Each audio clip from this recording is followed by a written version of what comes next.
ಭೀಷ್ಮಾಷ್ಟಮಿ.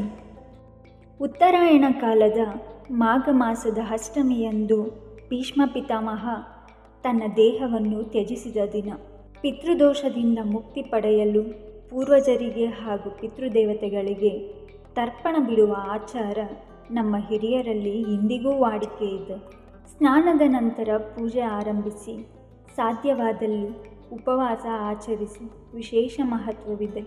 ಮಧ್ಯಾಹ್ನದ ಸಮಯ 12ಕ್ಕೆ ದಕ್ಷಿಣ ದಿಕ್ಕಿಗೆ ಮುಖ ಮಾಡಿ ಕೈಯಲ್ಲಿ ಎಳ್ಳು ನೀರು ಹಿಡಿದು ಈ ಮಂತ್ರವನ್ನು ಹೇಳುತ್ತಾ ತರ್ಪಣ ಬಿಡಬೇಕು.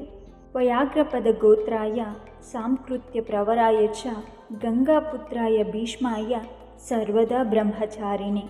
ಭೀಷ್ಮಃ ಶಾಂತನವೋ ವೀರಃ ಸತ್ಯವಾದಿ ಜಿತೇಂದ್ರಿಯಃ ಅಭಿರವಿಭಿದ್ರಾಪ್ನೋತು ಪುತ್ರಪೌತ್ರಾಚಿತಃ ಕ್ರಿಯಾ.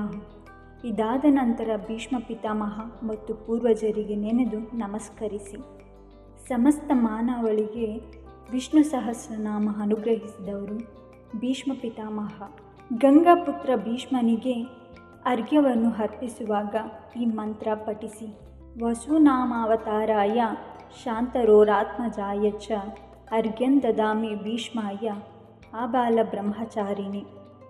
ತಂದೆ ತಾಯಿ ಜೀವಂತ ಇದ್ದರೂ ಸಹ ಭೀಷ್ಮ ತರ್ಪಣ ನೀಡಬಹುದು, ಇದರಲ್ಲಿ ಯಾವುದೇ ಸಂದೇಹ ಬೇಡ. ಈ ವ್ರತ ಆಚರಿಸುವ ಒಬ್ಬ ವ್ಯಕ್ತಿಯು ಸುಂದರ ಮತ್ತು ಸದ್ಗುಣಶೀಲ ಮಕ್ಕಳ ಸಂತಾನ ಪಡೆದು ವಂಶಾಭಿವೃದ್ಧಿಯಾಗುವುದು ಹಾಗೂ ಪಾಪಗಳು ನಾಶವಾಗುವುದು. ಮತ್ತೆ ಮತ್ತೆ ಬಾರದ ತಿಥಿಗಳು ಬಂದಾಗ ಬಿಡದೆ ಆಚರಿಸಿ. ಈ ಆಚರಣೆಗಳು ನಾವು ಪಾಲಿಸುವುದರಿಂದ ನಮ್ಮಲ್ಲಿರುವ ನಕಾರಾತ್ಮಕ ಶಕ್ತಿ ದೂರವಾಗಿ ದೈವಾನುಗ್ರಹಕ್ಕೆ ಪಾತ್ರರಾಗುತ್ತೇವೆ. ಧನ್ಯವಾದಗಳು.